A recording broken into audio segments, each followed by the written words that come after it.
if we are recording. We are recording now. Shh. I need to be careful what I say. Just kidding. So greetings, everybody. I'm Steve Wolfe. I work at Planview, Austin-based company. And don't let my background fool you. I actually am in Hawaii, but that's not really my background. But I thought I'd bring it up to the kind of theme where I'm at today. I'm actually based in Colorado, but I joined Agile, as you can see from the bio, in 2019 as a consultant, and more recently have hired on full-time as of December. And so I'm leading our Lean and Agile Center of Excellence, if you will. And we've been going through a scaling Agile transformation since I joined. And I'll tell you basically a little bit of that story. This is more of a case study approach. Certainly you're going to see topics in here that you're familiar with, but just kind of tell our story about how we approach the transformation, the learnings we've had, the things that I think are important to emphasize from my experience in terms of having a successful Agile transformation at scale. So I assume everyone's familiar with Planview, great company, Austin-based, like I mentioned, and excited to be part of them. So this deck is actually one I put together also for our user conference, which is next week. So if any of you are going to that, you can probably skip my section or my session and attend some of the others, because it'll be basically a repeat of this. Okay, so Planview is in the software market, PPM market historically, project portfolio management software. About, I guess I want to say 3 years ago or so, they acquired Lean-Kit, which many of you are probably familiar with. A great Kanban system. I have fallen in love with it in my use of it at Planview, and that really opened up some new markets for Planview, and that's really kind of the story here, and why I ultimately came on board, and why we've been going through our own Agile transformation internally. But a little bit of the history lesson, it's like a lot of software companies, if not all of them or most of them at this point, we've been doing Agile forever in the software development area, building product with an Agile methodology. Team level primarily within Planview, and being a company that has gone through several M&A types of acquisitions, a lot of different parts of our software organization doing it somewhat differently, but all by and large doing it and having some success, at least on the product development side. Once we acquired Lean-Kit, though, things started to change. We brought in some really strong thought leaders, practitioners, a company with a great culture of Agile product development. And that really started to impact and influence kind of Planview's whole perspective on Agile. We also, of course, wanted to break into what we call the, you could call it the Agile program management, or I think Gartner calls it the enterprise Agile planning market. Certainly, we're very strong in traditional PPM, but moving or helping our customers move through their journeys to more of a Lean Agile approach became a big part of our business plan as well.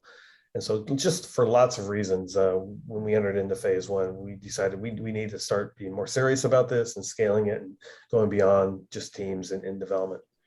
And towards the end of that, we got really intentional about it, and that's when I came on board. So I would say the end of phase one here is about April of 2019 when I came on board as a consultant to help lead this transformation.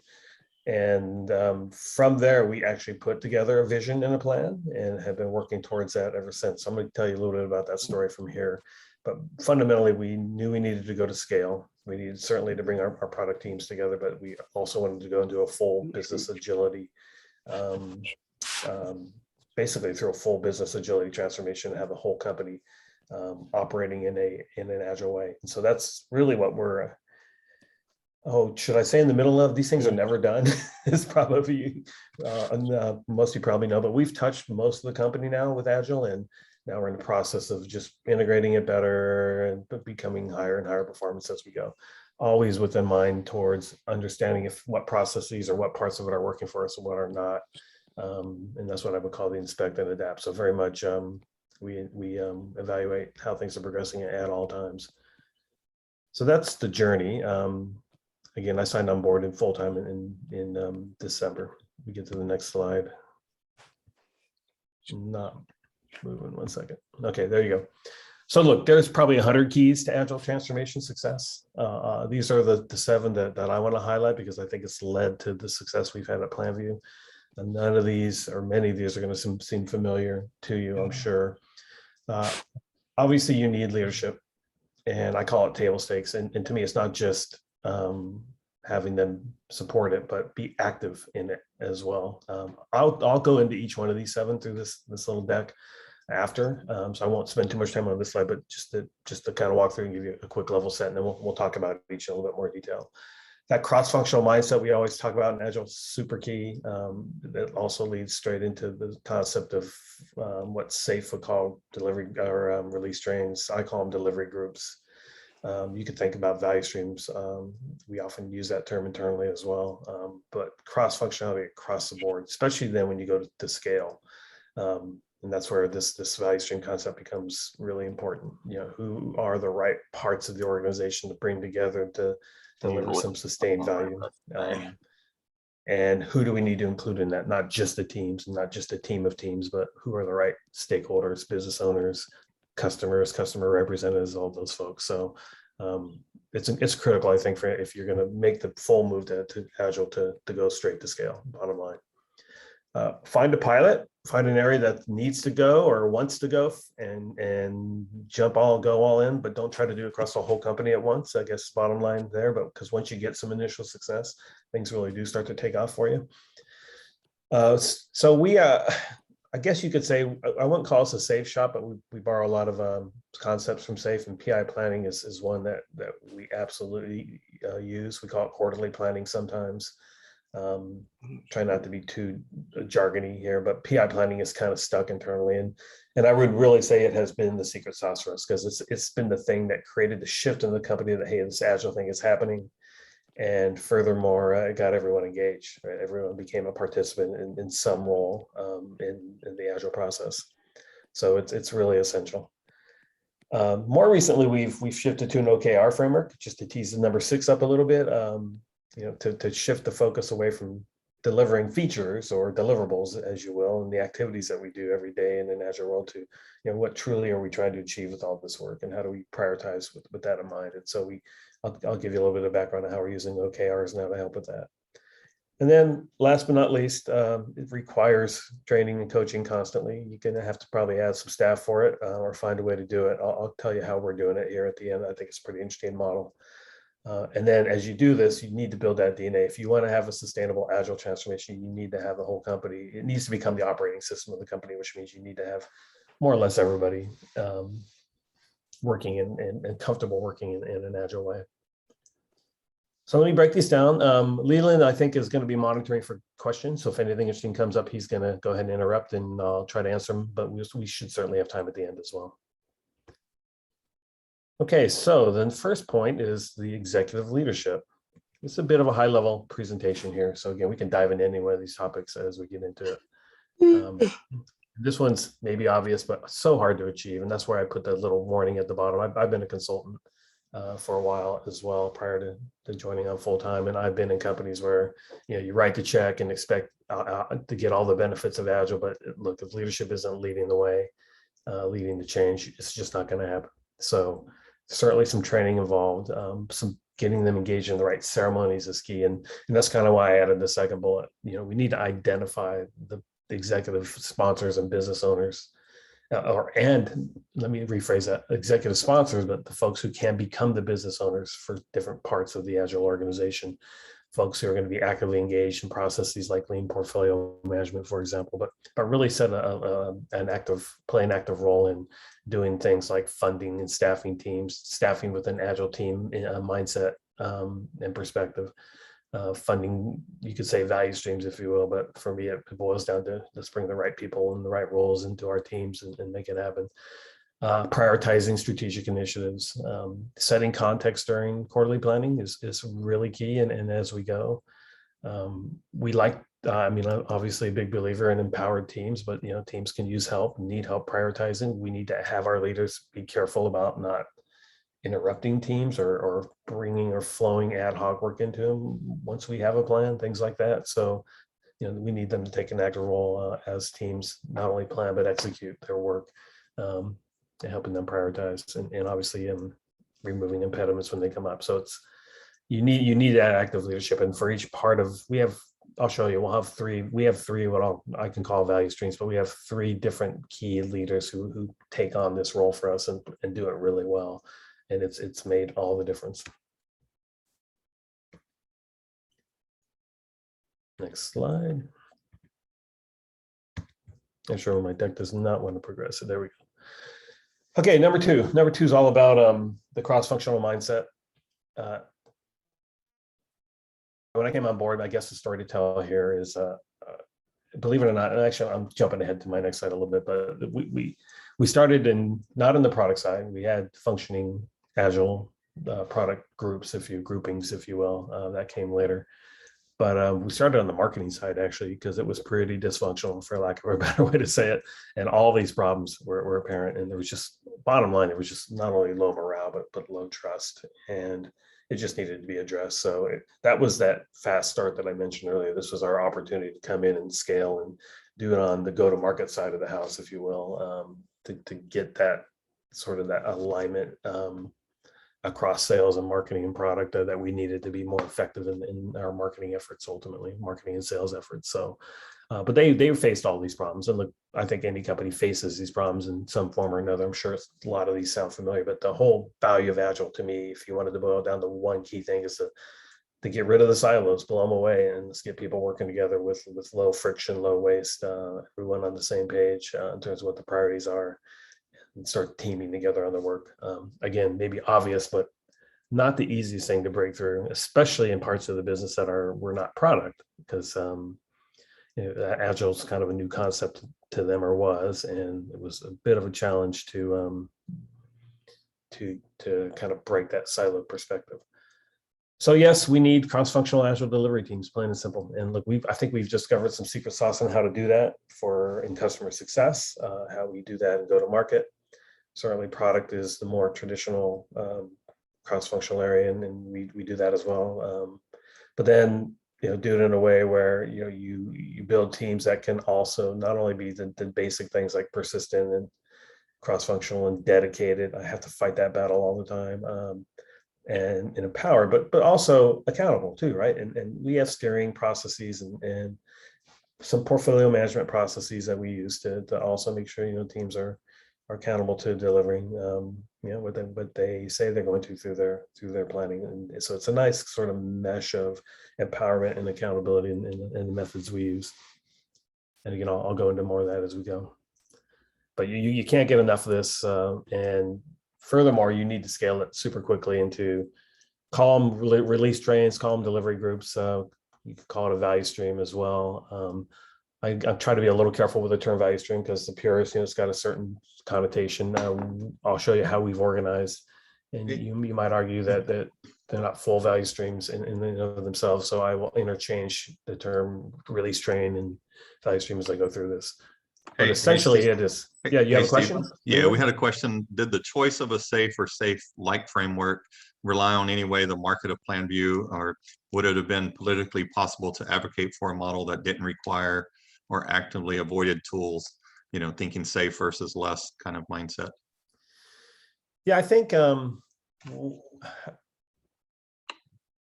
scaling concept was the most important thing. Safe is pretty popular out there, and I'm an SVC, so I'm sure I influenced that as well for my part. I don't think we intentionally chose safe over less. I think it was just sort of the natural choice for us at the time, a little bit because of my background and background of others. Some of the principals over at Linkit had some experience with safe as well, even though they are very strongly flow and Kanban over there. But as you scale, there needs to be some model. Now, I would say we use a lot of the concepts, but we treat it as very much as a framework for what it's intended to be, which is some ideas on how to scale. And we use different words, different terminology, but some of the core concepts I think are really important, such as the PI planning. Obviously, trying to break into the market, I guess I'd say the last consideration. Agile or Planview hasn't been known as the Agile company historically. Safe has pretty dominant market share, and our play is still to be in the enterprise market, and scaling is such a big part of that. So that was an influencer as well. Great question, but certainly not dogmatic about it. Bottom line, you won't see much safe terminology in this deck, in fact.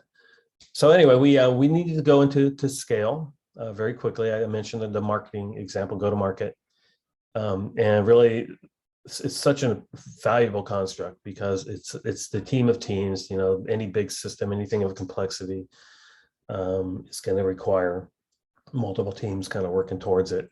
So bringing teams together in a more coordinated way, synchronized way is valuable in and of itself, but also adding that larger ecosystem becomes really critical. So a business owner, for instance, our business owner, I have two business owners on our go-to-market side, and that's our Chief Product Officer, Louise Allen, and Cameron Van Armen, our Chief Marketing Officer.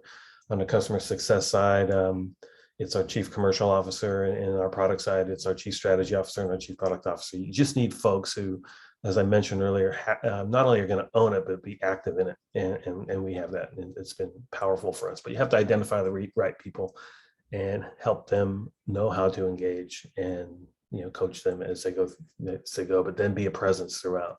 So that's really key. And then the stakeholders as well.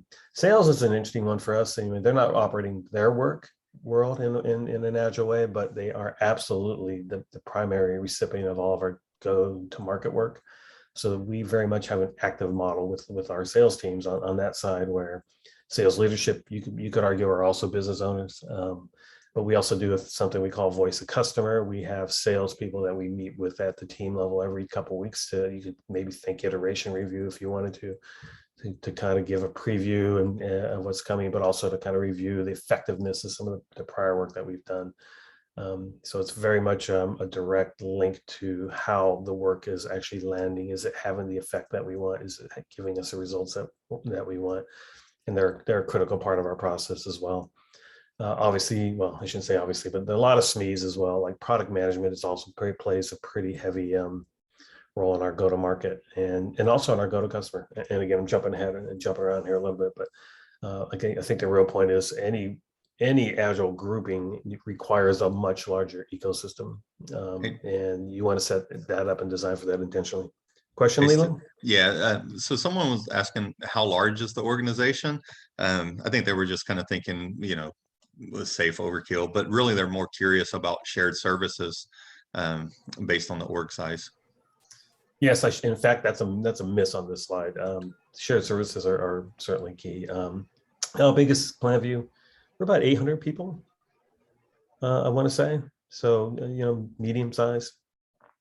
Any one of our three delivery groups, if you will. I mean, our product organization, probably 150 or so. As far as shared services go, yeah, we absolutely have that concept in all of our value streams. Like our digital marketing arm is part of our go-to-market value stream. We have a pretty strong DevOps presence that supports our product groups, as an example. There's probably other examples I can cite, but they're definitely a big part of this, and I would consider them part of the value streams as well. And in fact, we're working very hard to have them operate in an agile fashion as well, even as a, if you will, a functional team, but providing that SME access and other supporting work needed by the teams as well. Okay, and then one other one around, do you use design thinking, DevSecOps, those kind of things? Yeah, I think I wouldn't call us highly advanced in DevSecOps, but we're absolutely doing that. Design thinking kind of creeps in here and there. Our product management team is very strong. They spend a lot of time with, probably more so with customers, and then they use some of those techniques with them. I wouldn't say it's super formalized just yet. It's just opportunistic and relying on folks who have some background in that. Our products are kind of a mix of legacy and pretty, very modern platforms as well. And we're working hard to modernize them and integrate them more closely together also. So I guess you could say it also varies. Like DevSecOps, for example, would be very strong with our Lean-Kit team. We have a team in Sweden that has a product called Project Place, very strong there as well. Getting stronger in other parts of the company. And we have some strategic goals to get that shored up and even more unified as we go forward. Then OKRs are key as well. And we use OKRs for everything from team level objectives to strategic objectives. And I'll share that picture with you here in a little bit. Pilot and expand, really probably not a whole lot more to say other than have a roadmap, be prepared to adjust as you go and as you learn and expand quickly. And I think most people probably get this point, but you need to find an area you have a pretty high probability of success, either because you just have a desperate need or they have a willingness to go there. Question, Leland? Yeah, off of this one, there was one around. I'm wondering if you thought about letting the framework evolve rather than locking into one at the start. Kind of goes with this slide, right? I guess I want to say we're actually doing that. I don't. If you looked at the ceremonies in depth, we're not safe by the book. We're not even close. The quarterly planning is I'm going to emphasize again has been really valuable for us. But we, what are some examples of that? Maybe this is too obvious, but we certainly let our team self-organize around their process.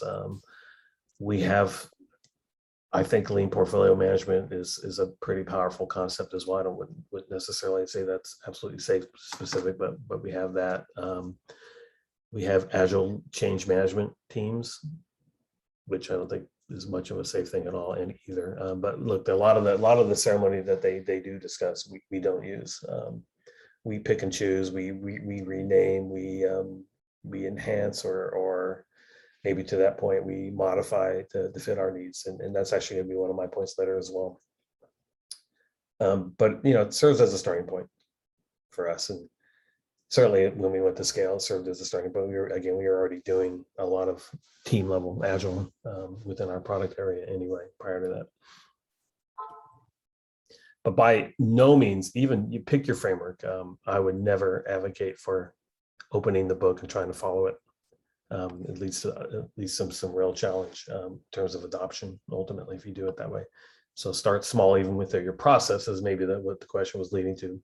Apply just enough process to get people working in an agile way, working with an agile mindset, and then expect and adapt to that process. That's very much been the approach we've taken. Okay. So where we've landed is here, and we're working harder to connect these every day. We piloted with go-to-market, had great success, very quickly realized that we wanted to scale across product versus having sort of independent product areas. So we've had some really strong success there as well. In the last 9 months, we've introduced the customer success side. We have one more to go. I call it people and infrastructure, sort of the core business functions that enable, business success, that we think there's some opportunity to bring our biz apps folks together, and maybe a little touch on HR and finance as well. And that'll be our next move. But I'm also going to show you later how we're also moving up the strategy side more intentionally as we go. I will say this, even without a strong, at the highest level anyway, lean portfolio management practice in place, we have them within the value streams. And you'll see that we're moving currently to kind of a unified version of it. But back to PI planning, I'm going to push for it. It was such a strategy connector for us. It was the way that we got everyone thinking about the priorities the same way, because we literally would plan across the organization and with all the right people planning together. And furthermore, now that we have all three of these stood up, they're all planning in concert as well. It's a 2-week process for us. We'll plan with product first because tends go to market and go to customer tend to be downstream of that in terms of when product produces something new, we have to take it to market, right? We have to help our customers be successful with the new functionality. So week 1 is product, week 2 are the other two, go to customer, go to market. And so we plan across a very large swath of the company every 3 months now, and do it in a way that really connects across also. And so that leads to this point. Again, I just want to say PI planning is a safe term. It's stuck, so we use it. We tried to go to quarterly planning. I tried to actually introduce that term about 3 months ago, and it didn't work because we actually planned in the middle of the quarter for a variety of reasons, not the least of which is we're pretty far flung, and we have operations in Sweden, in Israel, in India, in the Northwest, Seattle area. We're Austin based, but we have just many time zones to deal with. And so there's and many different countries. So the vacation schedule alone is a nightmare to work through, and the holiday schedule. So we have found that the middle of the quarter tends to work the best. So we actually just finished in August for what I would call PI3, and the next one will be in November, and on and on. But point being, we couldn't come up with a better term, PI planning in the end, even though we tried. But you guys are probably familiar with the concept, or a lot of you. It does the following. I think the key thing is, again, getting everyone on the same page. But look, we have a 2 or 3 week lead up to PI planning. It's really critical that we're prepared for it. So for instance, in our product areas, we make sure our product managers are super clear on the feature priorities, but more so we preview that, and then we give our development teams a week or so to do some brainstorming around that, some architecture work, if you will, some early design work, so that when we come into a more formalized quarterly planning event, we have a stronger sense of the work. So I think there's just a lot of good prep that goes on. We have different examples of that for go-to-market, go-to-customer as well.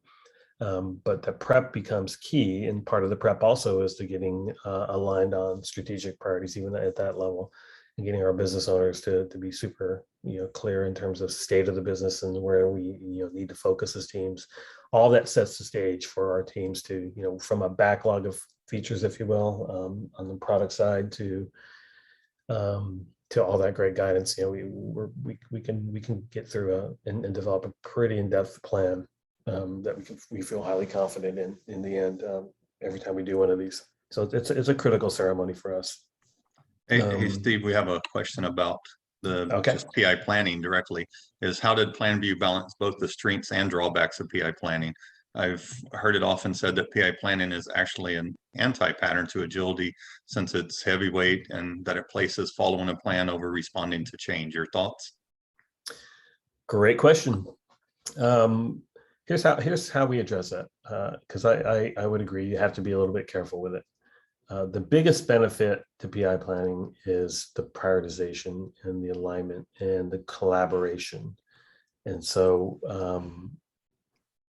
we structure it in a way where we make sure those things happen. We actually, it's pretty free form, where we're not following the exact PI planning playbook, back to that example, but we do want to land on a plan where each team can say, hey, here's our key deliverables, here's how they support our strategic goals.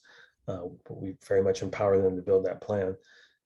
But we don't stop. We don't then follow the plan blindly. I've been toying around with this concept of how do you weave in flow into a PI planning world, because I get the point very directly. So for instance, we don't let our teams plan anywhere close to capacity. We certainly bring capacity into the room, but depending on the type of work they're doing, we will go as low as plan to a third or half your capacity. So to plan the known stuff, experiment with the rest of your time for the things that you're just not sure about. If it's pretty well known, we might plan to 60-70% of capacity. We always need to leave room for the unknown. And for us, we emphasize the learning aspects of things. Sometimes we'll swarm, we'll get everyone working on just 2 things together. It just depends on the quarterly situation. That's what I like about PI planning. It allows us to really take that step back and determine where we need to focus next.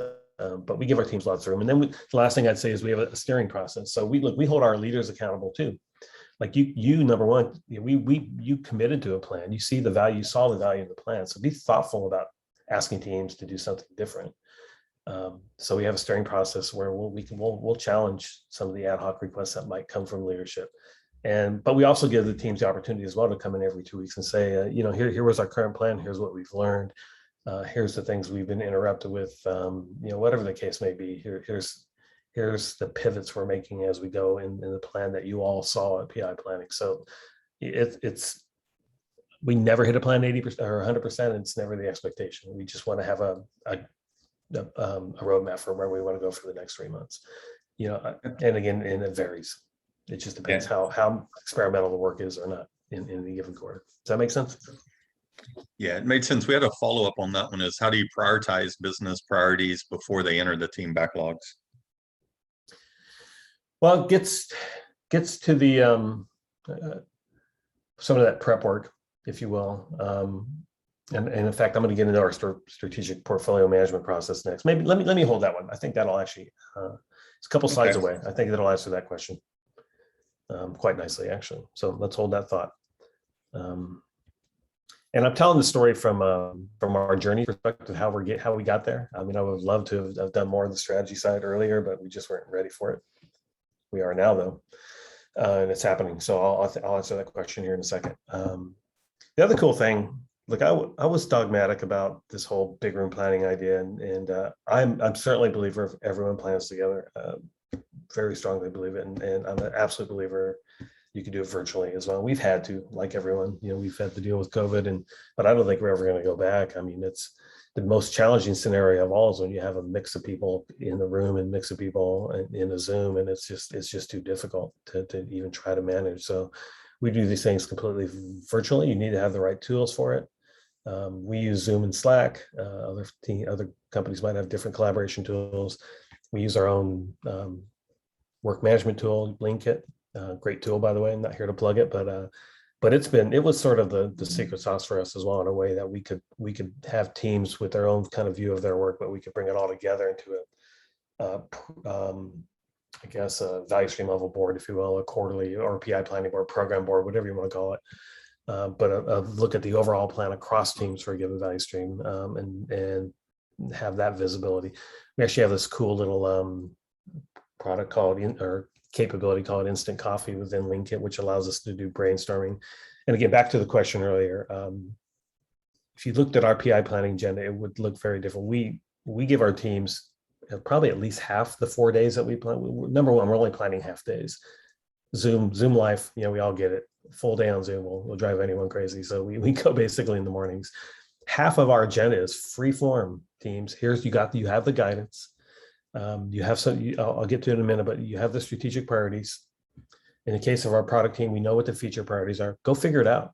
We're not going to burden you with a bunch of breakouts and readouts and such. And we certainly need to do a few of those things towards the end to get everyone seeing the plan the same way. But we very much give our teams an opportunity to free form brainstorm and figure out exactly what they want to do from that guidance that they get up front. And so tools like our Instant Coffee tool help with that. Hey, Steve, since you're talking tools and the team boards, do you maintain Kanban boards at the cross team level, you know, the flight level 2 or the program board? Someone said they think Lean-Kit could probably do a pretty good job if that was set up properly, and it could enable teams to do cool things like reserve capacity and other teams for upcoming dependencies. Yeah, absolutely.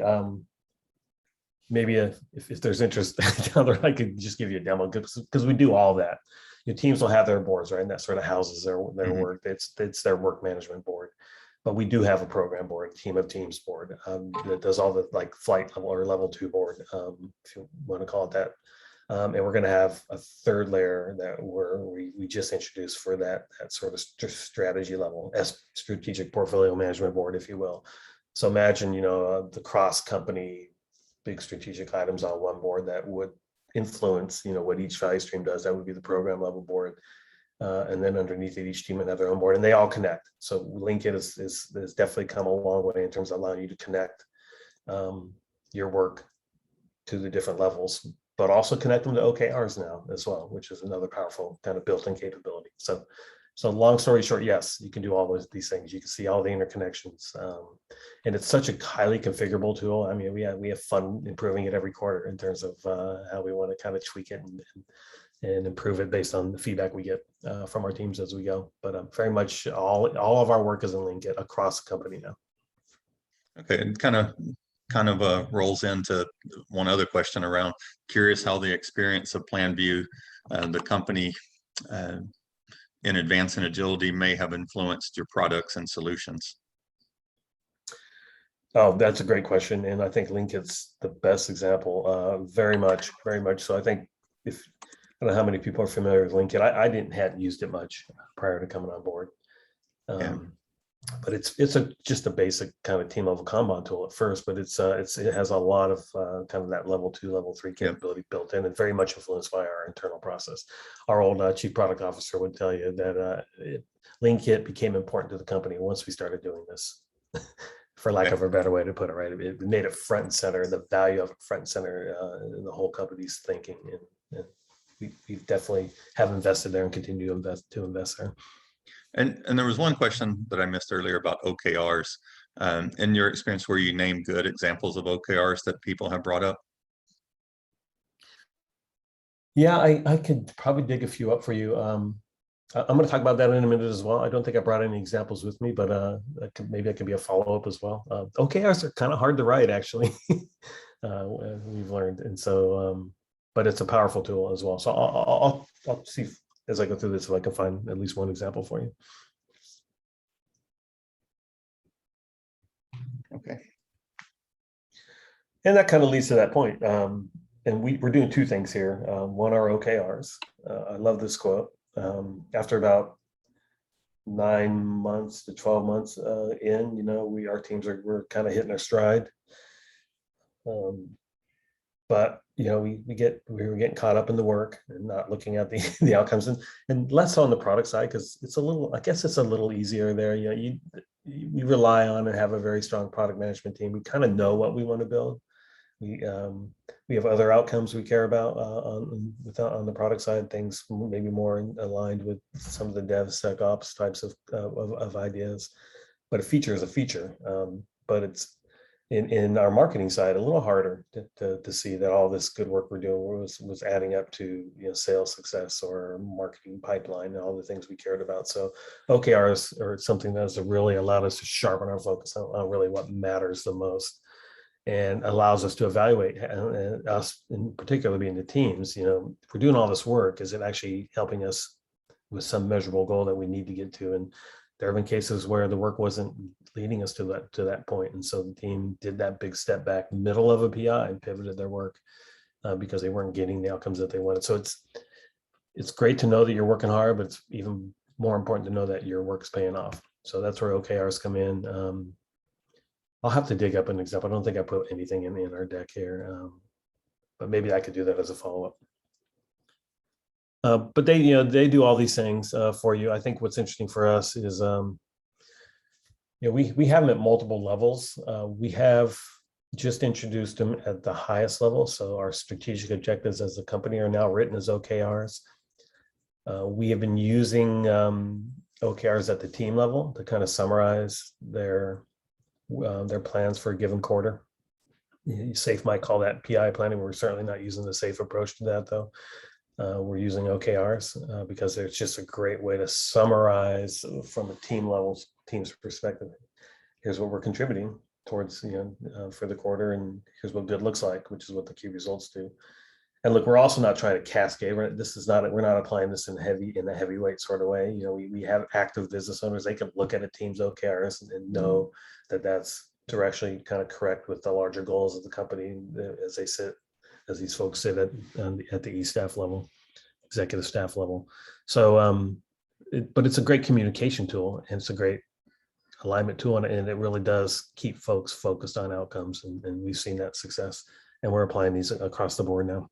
I guess the third level, I would tell you that we're just going to introduce next is kind of at that initiative level, which leads to this slide. We're introducing in a stronger way, and we've always had initiatives. SAFe would call them epics. I believe in these things. I think they're not just containers to me. They're something of significant change, some significant improvement you're trying to make. Anywhere from taking Lean Kit into the scaled Agile space with a key set of features to a marketing campaign or a marketing program that, hey, we need to better connect with C-level executives. That's one of the ones we're actively working on. Big things that we can measure, and things that we want to really drive and influence how the teams think about what is important in their work. So initiatives become really key. And we've always had them at the value stream level, but now we're taking it up a level, and we're doing a much better job of looking across our quote unquote value streams and defining strategic initiatives that really are cross-cutting, longer in scope, probably around a year, if you will, but again, have success criteria associated with them. And the reason I brought it up, it's twofold. I want to introduce the concept, but we're going to probably take those success criteria and also cast those as OKRs as well. How do we know that we're reaching higher, if you will, and having more impact with C-level executives with our marketing and sales and even product efforts? How do we know that? Well, let's put some OKRs in place that will tell us that story. And so imagine now 3 levels of OKRs, like company strategy, big strategic goals, like employee engagement would be an example. Shareholder value would be an example. 2 very much in strategic initiative level OKRs. Let's run this major marketing campaign and let's make sure we know what results we're trying to attain from that and have that guide our efforts. And then down to the team level, where every quarter a team will summarize, this is what we're doing this quarter. And it's just a great way to connect. And one of the things, if you look at LinkedIn and that picture I showed you before, program boards are great, but man, it's just a wall of cards. It's just a bunch of cards, and it's those in the middle of it know exactly what those cards are, right? And we flow those cards, we get that work done, but it doesn't mean much to an external stakeholder who's not immersed in the day-to-day, let alone senior leadership who's also not immersed in the day-to-day. So we have found OKRs is a great way to communicate and show progress against what the priorities are within any part of the organization. So that's how we're using them. I'm going to take a note to get you guys a few examples of our really good ones, maybe as a follow-up when I send the deck out after. I'll drop a slide in with some examples. And by the way, that's another example of process sort of helping influence product direction. Those 2 things that I talked about, well, OKRs for one, very much built into Linkit now. It's a different tab, but you can associate cards to OKRs directly in that tool. So if you wanted to take an OKR view of the work, look at a key result and see all the activities that are associated to it and their progress, as well as the Kanban view of it. And that instant coffee board, that brainstorming board that I showed you also came out of, I think, a lot of our work internally with process. There is a place for a tool like that to help teams do design thinking even, but certainly do a great creative type of brainstorming work. So we're very much headed down this path. The last thing I think I want to circle back onto one of the questions earlier is this strategic portfolio management I talked about. Envision this: we have a board. On that board is where we kind of house those strategic OKRs, but it's also where we will have a Kanban flow of strategic initiatives. Probably more so than anywhere else down the line is we are employing some pretty significant lean portfolio management concepts around funding and investment, making sure, because at the strategic initiative level, these are pretty big bets. We might want to open up a new market for our products, for example. It's going to take a heavy investment. So we're being very thoughtful at this level about managing our investments and using that lean Kanban approach to helping us visualize and make those decisions. And so we have a quarterly process there as well, and that's the ceremony I didn't show you that precedes PI planning. And it's called we call it a quarterly strategy meeting. And it's it's definitely our executive team, but other key stakeholders as well. We have a board of directors that we answer to, so we, they're top of mind when we have that meeting. But I like to use this phrase about it. It's called, I use this like to say it's for strategy calibration. It's also for teeing up the next big initiatives that we're going to bring into our value streams. So just making final decisions around that stuff. But look, we have a 3 to 5 year strategy, like most companies do. That's great. You can't change your strategy all the time. You can't be as lean as changing your company strategy every quarter. But you certainly need to calibrate, right? Things change. This is where an agile process is so valuable. Competitors change. Competitors make strong moves. You identify through your own innovation a new product opportunity. You may be finding that some of the things you want to work on are too complex, so you need to pivot. There's just a lot of good decisions that can be made around your strategy every quarter to make sure you're doing the most important work, even from the highest level thinking. And so I call it calibration.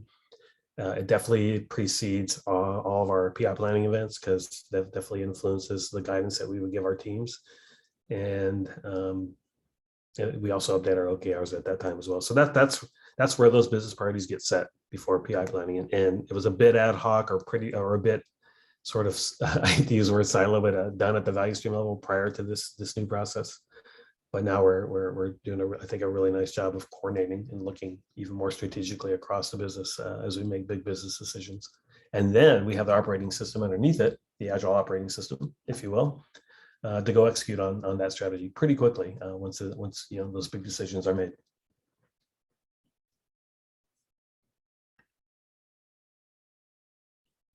I think I'm getting close to the end here. Looks like we're probably going to be closer to time as well. But how do you get there? Lean Agile Center of Excellence, SAFE uses that term. It's your coaching organization, for lack of a better way to put it. I don't think it needs to be a giant team. I'll share my next slide with you, which I think you're probably familiar, or maybe it's just been your practical reality. To me, it started out as a practical reality, but I think it's become a pretty powerful model. But you want to definitely have kind of a center of excellence around your coaching. And so all the things that you want to achieve with Agile, you need people who are completely focused on it. I don't like to call this a PMO, but it's sort of the Lean Agile equivalent of it. Very lightweight though. We actually own process, we own tooling, we own the metrics. We focus on a lot of the same things, but we're also coaching every day and trying to instill a Lean Agile mindset across the enterprise. And so a lot of training will come out of this.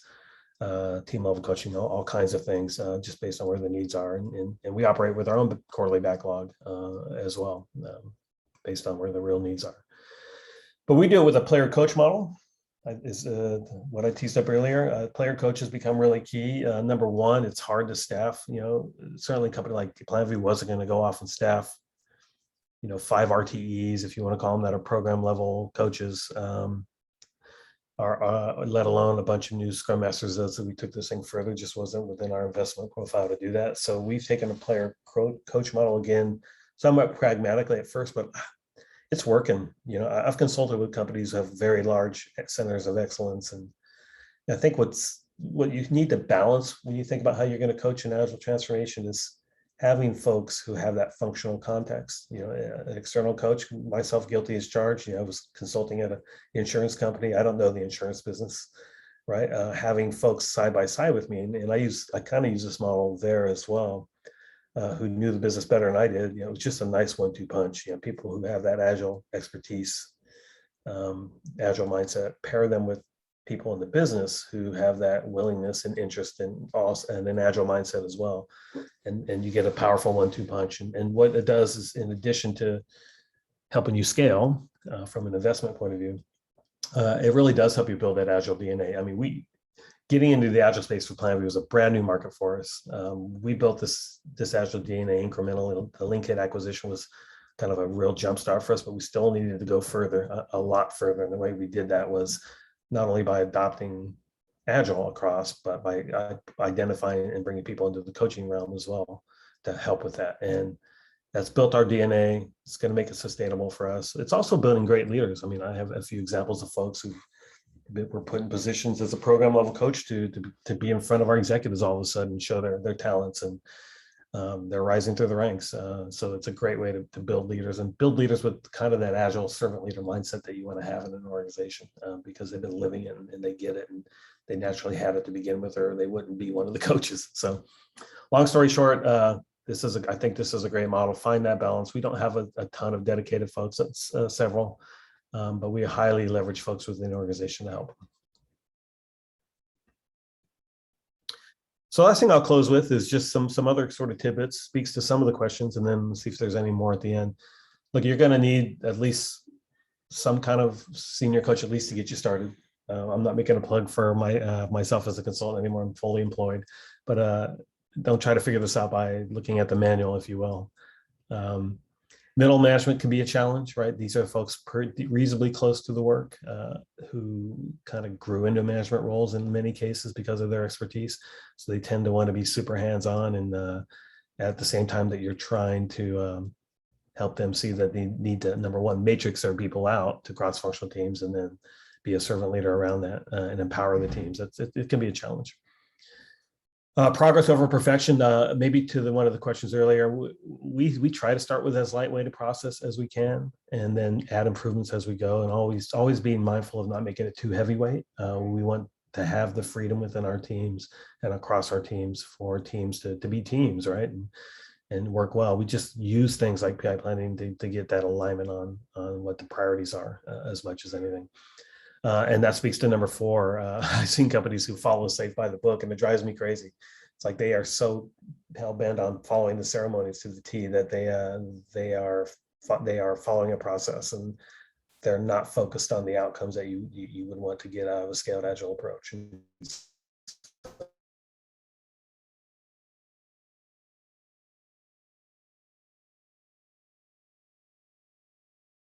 Internally, even though we use some of the concepts, it has to work for the folks involved. And look, especially outside of engineering, the jargon please come out really fast, and SAFe in particular is often felt like it was a development process, and Scrum would feel the same way. So you got to be really careful with how you communicate and what you call things, even when you apply Agile. Metrics really key, and maybe that's a whole other topic in its own self. But I think we do a pretty good job of looking at business level KPIs, doing kind of metrics meetings and reviews around the outcomes. But obviously, all the Agile metrics around team health and delivery metrics we're applying as well. Last point, you're going to have some tooling standards. I'm a big fan of Lean-Kit, but whatever you're using, that's the way you tie a big organization together, connect all the work together. You have to have some central place, system of record, if you will, to see all the work and help you plan all the work. All right, I think we're actually at time. Any last questions? Leland, how do you want to progress from here? Well, first I want to thank you for coming in. Again, I kind of that, not as much as Max with the start on time, end on time, but if you're able to stick around for just a couple of questions, we could do a couple after. I don't want to stick too long. But we did have a couple here that I thought were very interesting as well. Like, is change management included in your Lean COE, or is that a separate team? Yeah, great question. I think it's the responsibility of leadership, number one. We do some change management, certainly aspects coming out of the COE, but I also have utilized internally. We have what I would call agile leadership teams. Some folks have used the term agile working groups, but that's part of that actively engaging leadership. For each of our value streams, there's teams of 5 or 6 people who do a little bit of help around prioritizing, but more so they help drive the change. And so we also drive it through kind of sub groupings of leadership who are going to be essential for us to lead the way. So a little bit of both. Okay. There was one when you were showing kind of the level, and you were talking about the measurements. Do you measure any team happiness, team engagement, those kind of things? We're starting to be perfectly honest. I see real value in that. We actually have a survey out right now, so more to come. But I believe in that wholeheartedly, and want to make that more standard. So NPS, if you will, internally. Are we getting the benefits of employee engagement that we want out of it? Okay. And then innovation. Do you have innovation programs, or how does teams work on innovation?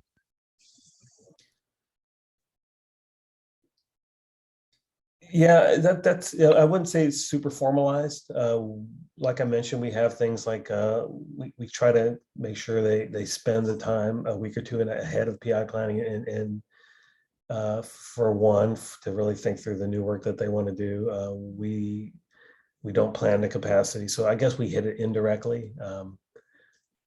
I wouldn't say we have innovation events necessarily. We've done some hackathons here and there. I definitely would like to get a little bit more intentional about it. But for me, I've been a believer so far, and given our culture, of just making sure we have enough space for teams to be creative in their work and flexible in how they approach their work. Nothing too formalized beyond that at this point. Okay. I'm trying to go through some of the other questions here. Some of them it looks like could be very long ones. Don't think we have time for those. So, so I think we can call it a wrap here. I mean, I think people can reach out if you're open with that. Totally. Well, I guess there's one that could be a quick one, is define Agile theater. Agile theater is like showing up for a ceremony and following the script. For lack of a better way to do it, not really thinking about the work. Why are we actually having this meeting? And if it's not serving us, let's stop having it. But let's run it the right way. Let's think about the outcomes. So that we're trying to get out of a ceremony like that. Like I hate to say it, but sometimes stand-ups drive me crazy where we go through the 3 questions and so people just, it's like mini status reports. It's like, no, that's not the point. You know, Right. and if you have to wonder what the other folks in your team are working on, you're probably not doing Agile right to begin with. It's meant to be a collaborative team level process. Now I get it, people are far flung and sometimes go off and work on things by themselves, so there's some value, but you just have to be careful about following the script and make sure that the ceremonies are served.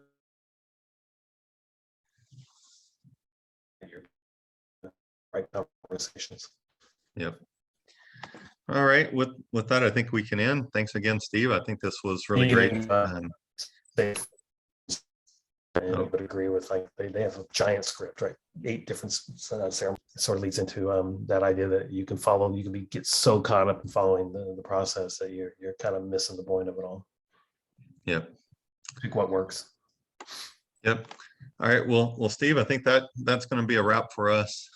Really want to thank you for this presentation. Very informative, delivered, you know, even though you did have some of the safe stuff in there, you really delivered it in a framework, a little more agnostic, you know, calling out where you did copy from some of those. So that was great to hear.